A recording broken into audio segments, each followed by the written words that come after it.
I'm going to sort of share with you their contribution. All of them started their careers in India. They worked in multiple different companies. We've had the privilege of all of us having worked together in one such company, which is Sun Microsystems. Yesterday, when we talked about the fact that we live in an age of constant uncertainty, these gentlemen have been through that. And they've also been through that through this COVID period. Their leadership lessons and learnings is something which we wanted to share with a much larger audience.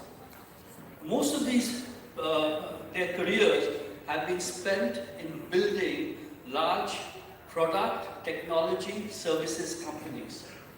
And if you go back 30 years, not too far back, 30 years, in the 90s, this industry was in its infancy. Demand for IT products in India was very, very limited. What was going well for the IT industry was the liberalization had taken place, and therefore the ability to import products was really good. Companies like Infosys, except for TCS, none of the other IT services companies were very well known or recognized. The multinationals came into India and they worked very closely with the IT services companies. They set up their GCCs, they set up the alliances, and the partnership flourished not just in India, but also globally. And these gentlemen here were part of that change which took place in the Indian industry. Yesterday I was talking to Kiran Karne, and I asked him this question: what would have happened if NASSCOM hadn't been there? Perhaps the IT industry in India would have been like the automotive industry in India, completely, foreign dominated. But because of NASSCOM, because of the partnership and the ecosystem they created, including with the multinational, what has happened in the IT industry that we created a separate category, which is called the IT services market. And this IT services market is now flourishing globally, and it is in a category which we dominate. So these gentlemen here were the original workers, leaders for the $200 billion IT industry as we see it today. And that's why their leadership lessons is something which we felt was very, very critical for all of you to hear. So the structure of this session is that I am going to ask each one of them to share their lessons, to share their backgrounds, their lesson, the companies they represent for about 3 to 5 minutes, each one in turn. And then we will have a question and answer session where I'll ask them a few pointed questions, and then we'll open the session to the floor. We're going to try and keep this lively, humorous, and exciting. And we really would welcome a lot more of the audience participation. So the first panelist I will turn to is Mr. Anil Valuri. Anil is, it's been a long time. He's actually, besides me, frankly, we were just counting the number of years of experience which the panelists have. It came to slightly under 200 years. If you add me, it will most probably be about 300 years. But Anil is the next most senior person. He's had long stints in DCM Data Products, in Digital Equipment Corporation, Sun Microsystems, and currently, NetApps, and currently he is the managing director of the world's foremost cybersecurity company, which is Palo Alto Networks. So Anil, would you like to share your experiences and also your leadership? Thank you, Bhaskar. It's a privilege to be here. And under your leadership, this whole panel, this is deja vu. Whole life I spent working for you. So, firstly, I am extremely grateful and a lot of gratitude for getting into the IT industry by default. I didn't know when I got into my career that I would get into IT industry. I got a job, and that was happened to be DCM, selling calculators and computers. But little did I realize at that time there were only 3 companies in India selling computers, which is DCM, HCL, ORG, and so on. Wipro came later. So And that was the time it was a controlled economy, IBM and everybody was out of the country. So we had to do a lot of heavy lifting ourselves. We had to, in fact, I used to hold the code, source code for Unix system file release 4 in my drawer, that we had to produce our own Unix. We produced the CPUs, motherboards and all of that and make computer systems. So that was the start, and it was a journey that when the elections were just about getting into, the cephologists were getting into the play, the railways were building out the railway reservation systems and so on. So from there the journey was joining the first multinational IT company apart from Texas Instruments, which was not into IT. They were making chips. So digital was a big break for me, thanks to your leadership, Bhaskar. It was the real dream come true, because then you are participating in the actually IT build out of the nation.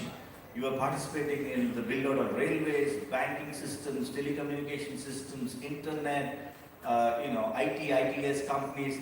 We were involved in every one of them. It was like dream come true. You are in the center stage. You are in the forefront of doing a lot of these IT build outs, and happy to be and grateful to be part of that journey. And then, in digital, then in Sun, it was all about promoting Unix. I think I will take some part of credit for promoting the whole Unix operating system and the Unix-based systems into the country, where we avoided the whole mainframe cycle, and we had developed large systems, whether banking, for telecommunications, so on Unix systems, and that was great. Again, front row spectatorship for me. And it has been working with the stalwarts in the industry now. Everybody is doing great things, and you saw the evolution happening. And so, to my mind, and now coming back to the cybersecurity, through the whole in between the NetApp journey and the Google journey, and now the Palo Alto, it's been always keeping pace with the technology, keeping pace with the trends, keeping pace with what customers are looking for. And to my mind, the core of success, at least for me, is all about focusing on people. Right? People is the cornerstone, and that's the one which binds together the organizations. And leadership is all about driving the culture locally. You may have great culture abroad, and if you don't drive it locally, you could have a very different set of narratives here. So it's all about taking the culture and running it locally and creating that tone and tenor and walking the talk. So it's all about being openness, having the meritocracy, doing things. Integrity, to my mind, again has been very strong cornerstone, which got imbibed in the value systems from Sun, from NetApp, from Google, from DEC. That's the cornerstone. Do it with integrity, do it with passion, and finally, customers are at the center of every conversation.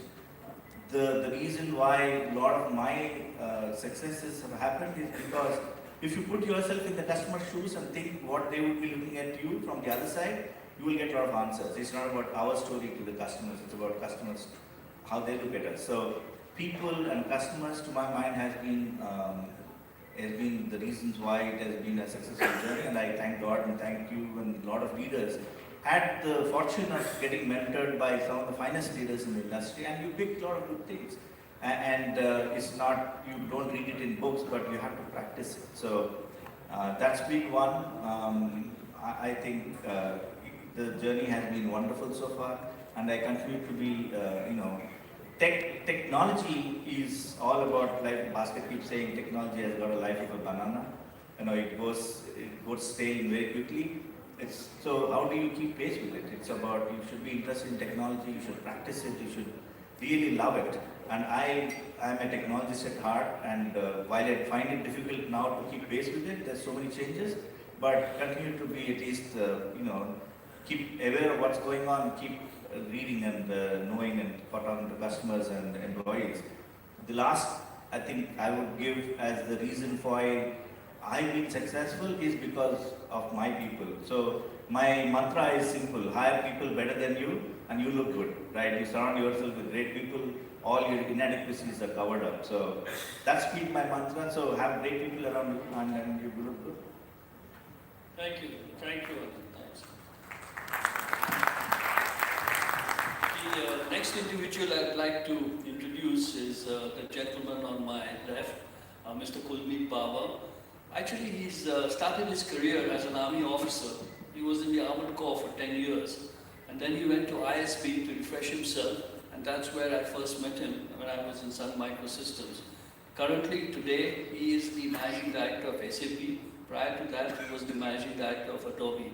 Again, two very, very significant companies. And, given his army background, I'd like you to share, Kulmeet, your story and also the similarities you found or the values which you incurred as an army officer and how you got it before in the companies you led.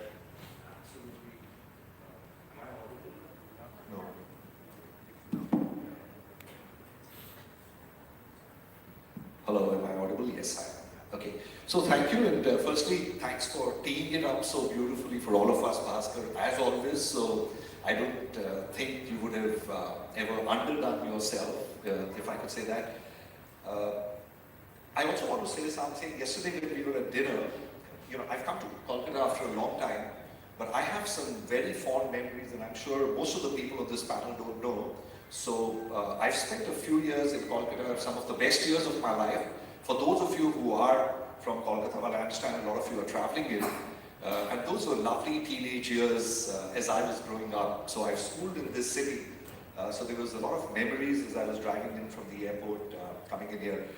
To Bhaskar's point, look, here's the journey, very different from the Texas Instruments and everything that Anil spoke, but I left home early at the age of 16, post grade 11, class 11 that time, and joined the NDA, the National Defense Academy, IMA. So 4 years of hardcore military training, and then got commissioned, like Bhaskar said, into the cavalry or into the armored corps, the tanks. Somebody was calling me a tank commander today, earlier when we were having a cup of tea. But so I think those were the initial years in the army, and of course in the army I was in J&K, so I don't come from a technology background.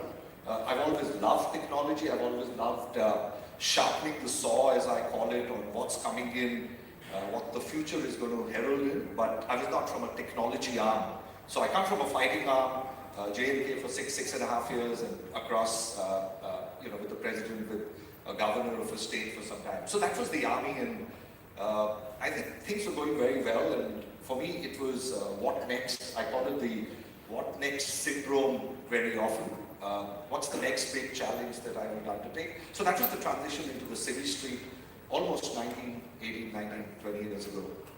So that was the army piece, and in the corporate world post that, it's been, so the first stop or the first halt was with Bhaskar and with everyone on this panel here. So it's so lovely that we are together again, sir, and so my best and biggest and perhaps the only mentor is Bhaskar, and thereafter we were reminiscing last night.